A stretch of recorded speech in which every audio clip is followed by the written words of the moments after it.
de inanarak çalıştım. Ayrıldığım zaman bu örgütün artık faydalı değil, zararlı bir hareket haline geldiğine inandığım için ayrıldım. Yani örgüt içindeyken de inanarak hizmet ediyordum. Ayrıldığım zaman da bu örgütün artık Kürt halkına hizmet etmediğini inandığım için ayrıldım. Ve bugün Kuzey Kürdistan'da çözümün önünde en ciddi engel olarak PKK'yı gördüğümü belirtebilirim. En ciddi engel PKK hareketidir. Buna da bugün inanıyorum, inandığım için belirtiyorum. Çok kısaca ayrılış hikayemiz böyle. Bir şey sormak istiyorum. Kısaca ana başlıklar halinde İmralı tezleri partinizce neleri ifade ediyor? Evet. Yani bana göre İmralı tezleri Kürt sorununun çözümünden uzaklaşma tezleridir. Yani ben İmralı'da Demokratik Cumhuriyet tezi geliştirildi. Ben şu anda örgüt içinde yönetim kadrosu da dahil hiç kimsenin bu Demokratik Cumhuriyet'ten çok fazla bir şey anladığına inanmıyorum. Yani öyle bir kavram ki içine her şeyi de koyabilirsin. İçine hiçbir şey de koymayabilirsin. Yani bu Kuzey Kürdistan'da tabii PKK diğer parçaları da örgütlemeye çalışan bir hareket. Ama özellikle Kuzey Kürdistan'da Demokratik Cumhuriyet Kürtler açısından bir statü ifade etmiyor. Yani somut bir statü ifade etmiyor. Partimiz açısından yani PVD açısından bu kabul edilemez bir şeydir. Biz alternatif olarak Kürdistan'da bir federasyonu savunuyoruz. Bu federasyona demokratik siyasal mücadeleyle ulaşabileceğini, uluslararası destek de alınarak başarılabileceğini, bunun için temel şartın ulusal birlik olduğunu, bu federasyonun biçiminin de bir ulusal birlik programıyla netleştirilebileceğini düşünüyoruz. Bunu parti programımızda, Kurucular Kurulu toplantısındaki parti programımızda ifade etmeye çalıştık. Birinci kongremizi de netleştireceğiz. Yani birincisi bu. İkincisi savaş kararı. Bana göre bu savaş kararı Kürtler açısından çok tehlikeli bir oyundur. Yani buna bir tuzak, bir kapon da denilebilir. Çünkü eğer Türkiye'de gerçekleştirilmek istenen demokratik cumhuriyet ve özgür yurttaşlık ise günümüz dünyasında demokratikleşme ve özgür yurttaş olabilmek için silahlı mücadele sürdürülüyor. Peki amacı nedir bu kararın? Yani bana göre bu karar örgütü süreç içerisinde tasfiye etmek ve Kürtleri hedeften yani somut statüsü olan bir hedeften uzaklaştırma konseptidir. Ben bu konseptin işlediğine inanıyorum. Bu savaşın da ona hizmet ettiğine inanıyorum. Yani partimiz açısından bu, biz buna da şiddetle karşı çıkıyoruz. Üç, ulusal birlik ve ittifaklar noktasında İmralı tezleri bize göre ulusal birlik yönünde çok ciddi bir engel ifade ediyor. Eleştirilmeyen, yerle bir edilmeyen bir siyasal hareket yok.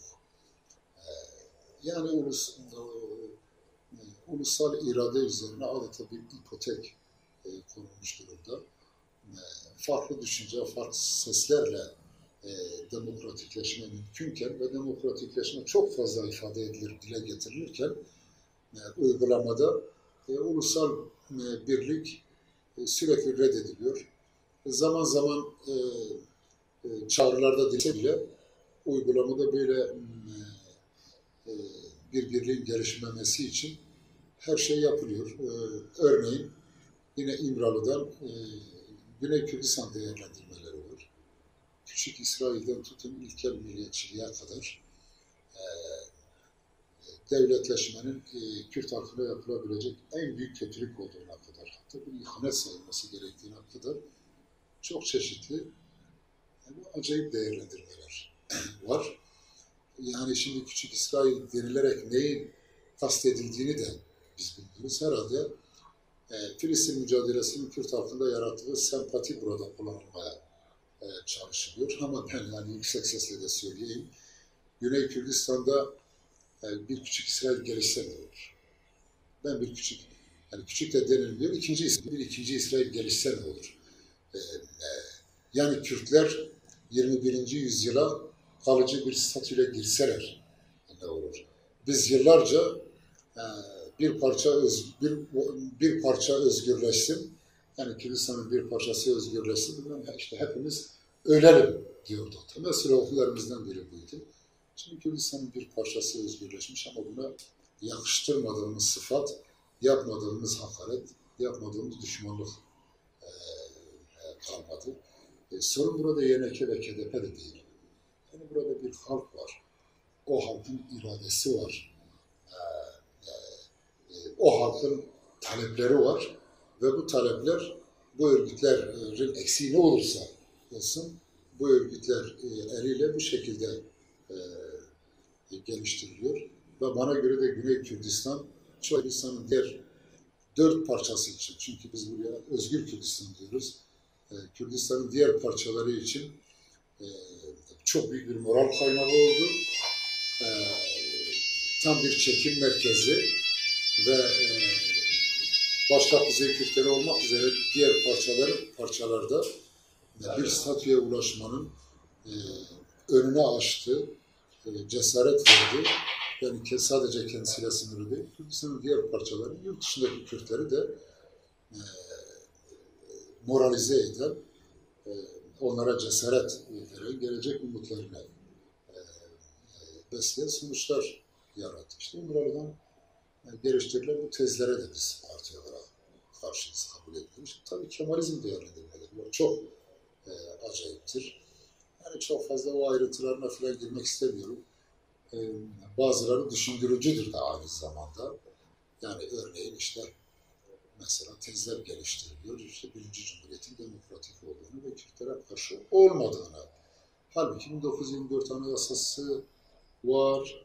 Birinci Cumhuriyet'in, Birinci Meclis'in aldığı kararlar var. Şeyh Said isyanından tutup yani o Birinci Cumhuriyet döneminde bastırılan isyanlar var. İşte Lozan o dönemde imzalandı. Yani şimdi Birinci Cumhuriyet'in demokratikliği nerede? Birinci Cumhuriyet bunu anlamak mümkün değil. Kemal'in diğer düşünceleri savunuyor. Yani hatta bazen o kadar ileri gidiliyor ki örneğin bir görüşme notunda vardı. Deniliyor Latife Hanım bilmem Mustafa Kemal'in generallerin, diğer yöneticilerin eşleriyle kurduğu ilişkileri çok sert eleştiriyor ama Latife Hanım aslında Mustafa Kemal'i anlamıyor. Mustafa Kemal o biçimde özgür ilişki yaratıyor. Yani şimdi yani bu bir hareketin önderliğinin geliştireceği tezler olmamalıydı. Yani o nedenle biz Kemalizm tezlerine, yeni Kemalizm değerlendirmelerine kesinlikle katılmıyoruz ve onları reddediyoruz. Hatta Lozan'a ilişkin değerlendirmelerde bile bir geri dönüş var.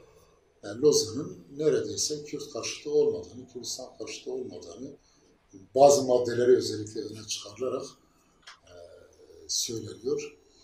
Şimdi tabii bütün bunları bir araya getirirseniz burada bir konsept ortaya çıkıyor. Şimdi bu konsept de bu söylenenlerden anladığımız kadarıyla Kürtlerin hayrına bir konsept değil, Kürtlerin zararına bir konsepttir.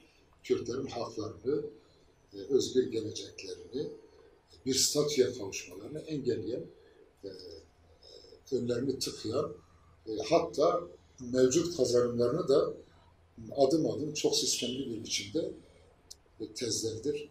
Bu nedenle biz doğru bulmuyoruz. Ama yani diyelim ki Öcalan esaretinden sonra şunu yapabilirdi. Ben işte yoldaşlarıma, halkıma ve örgütüme güveniyorum. Esaret altındayım.